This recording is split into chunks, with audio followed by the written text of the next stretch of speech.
이사동 재개발 사업 설명회 사회를 맡게 된 강호범입니다. 감사합니다. 오늘 개최하는 사업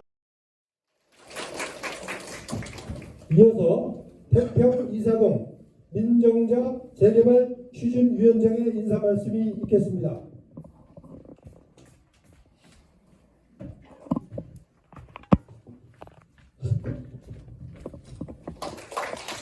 안녕하세요. 태평 이사동 재개발 추진위원회 민정자입니다.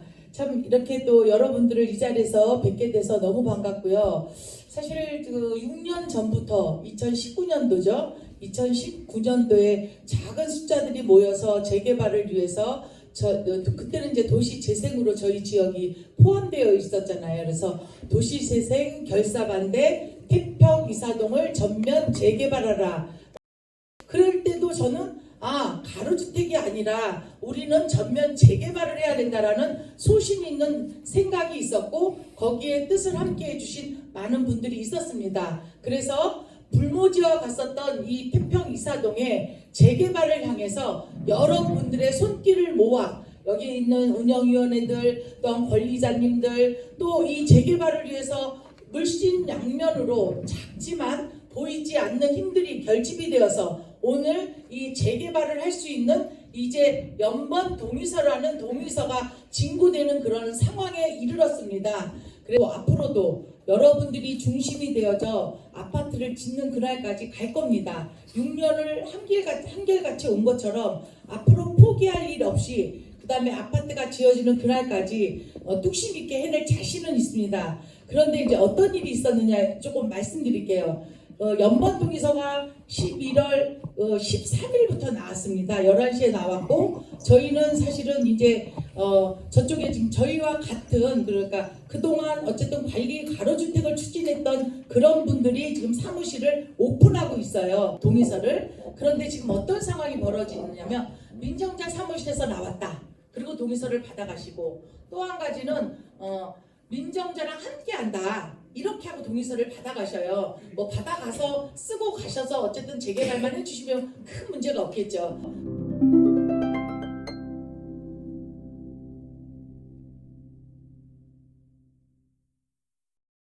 그런데 이제 어떤 일이 있었느냐면 어떤 관리자 한 분을 제가 직접 만났어요. 민정자 사무실에다 나는 써주려고 다 그랬는데 어떤 분이 오셔서 민정자 사무실에서 왔다고 같이 하는 거니까 써도 된다고 이렇게 말씀을 하시면서 동의서를 3장을 써줬대요. 아니 동의서는 원래 2장이거든요. 하나는 복사본이니까 복사를 어른들은 할 수가 없어요. 그런데 3장을 받아갔대요. 아니 어떻게 어머니 3장을 받아갔어요? 그랬더니 철회 동의서라는 걸 받아갔대요. 그러고 그때부터 13일이 첫날이었는데 저희는 첫날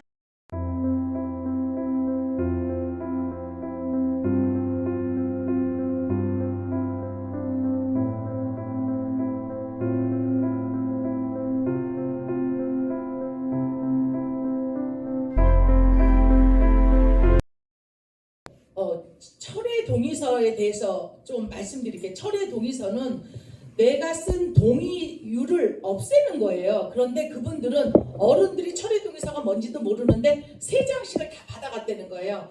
사실 그 소리를 제가 들을 때 저도 약간 좀 마음이 불편했어요. 그래서 저희는 수요일날 13일날도 뭐 그런 거 그래도 철회 동의서 받는 거는 아니지. 그쪽이 되면 뭐 그쪽이 입안을 하겠지 이 생각을 했어요. 그 다음날 14일날 또 여러 군데서 전화가 와요.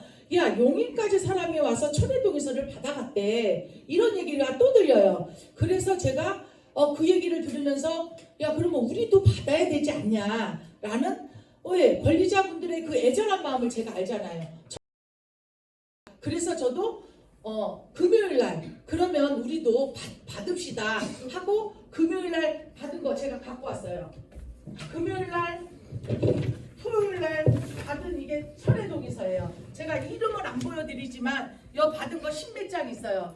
그리고 나서 저희는 어떻게 했느냐 내가 민정자한테 써주려고 그랬는데 저쪽에서 그냥 같이 해서 써도 된다고 해서 써줬어. 그런 분들한테는 자세히 설명을 드려서 철회 동의서 받은 거는 있어요. 요거는 그런 얘기를 안 드리고 저쪽에서 받으니까 제가 받은 겁니다. 그래서 이런 부분은 사실 저도 순간 제가 좀 이런 잘못된 판단이죠. 그래서 제가 이 시간에 여러분들 앞에서 분명히 제 사죄를 한번 드려야 될 것 같은 생각이 들었어요. 그래서 저희는 그 시간 이후, 토요일 이후부터는 철회동의서를 전혀 안 받았어요. 그리고 받은 이 철회동의서는 지금 이 자리에서 제가 찢어버릴 겁니다. 그래서 제가 이 부분에 대해서는 분명히 말씀드리지만 이거는 분명히 해야 되는 부분입니다. 그래서 이 철회동의서는 제가 분명히 폐기할 것이고, 그 다음에 철회동의서는 이 시간 이후부터는 전혀 받지 않습니다. 무엇을 하더라도 지금 저희가 6년을 버텨온 그 씨앗은 정직과 신뢰, 투명성이었어요. 그래서 이 부분에 대해서는 제가 진심으로 여러 권리자 앞에서 사죄드립니다. 이 철회성 동의서 받은 부분에 대해서는. 그래서 이 부분에 대해서 너그럽게 한 번만 이해해 주시고, 이 시간 이후부터는 이런 불법이나 이런 이것도 어쨌든 저도 욕심이 있었겠죠. 분명히 권리자분들이 믿어주시고 저도 이 일을 만들어야 되는, 그러나 이거는 아닌 것 같습니다. 그래서 제가 이 시간에 사죄 말씀 드리려고 요거는 제가 다 가지고 왔습니다. 정말 죄송합니다. 제가 시간 관계상 계속 오는 전화를 전부 발치를 해서 4가지로 묶어놨습니다. 그래서 이제 귀한 시간을 내주신 것도 맞지만 또 너무 지루하면 불편할 것 같아서 이해를 돕고자 좀 만드는 거예요. 자, 이거 좀 넘겨주세요. 자, 1번 소규모 정비 구역, 그러니까 소규모 사업과 이 새마을권 재개발의 차이가 도대체 뭐냐. 동의서는 나왔는데 그거에 대해서 구체적으로 구별하기가 어렵다, 이렇게 말씀해 주셨어요. 그래서 제가 이제 말씀을 드리는 것은, 원래 도시 재생안에서는 할 수 있는 사업이 재개발 사업은 안 됐었어요.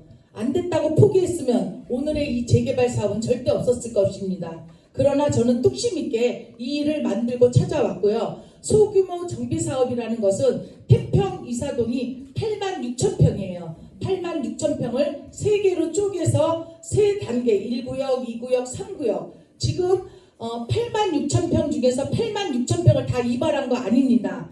한 구역 3만 평은 1구역이 빠졌어요. 1구역은 지금 현재 소규모 정비 사업으로 지금 현재 고시를 받아서 추진 중에 있습니다. 그리고 저희는 56,000평, 2구역과 3구역으로 나눠져 있는 56,000평만 생활권 재개발로 들어갔어요. 그러면 소규모 주택 정비는 뭐고 생활권은 뭘까? 소규모 주택 정비에 관한 특례법으로 하는 이 법은 한 구역 안에 5개의 구역으로 6,000평씩 쪼개서 5개 구역이 존재해요. 그러면 우리 지역 같은 경우는 2구역, 3구역이 모이게 되면 56,000평 안에 10조각으로 쪼개서 하는 개발입니다.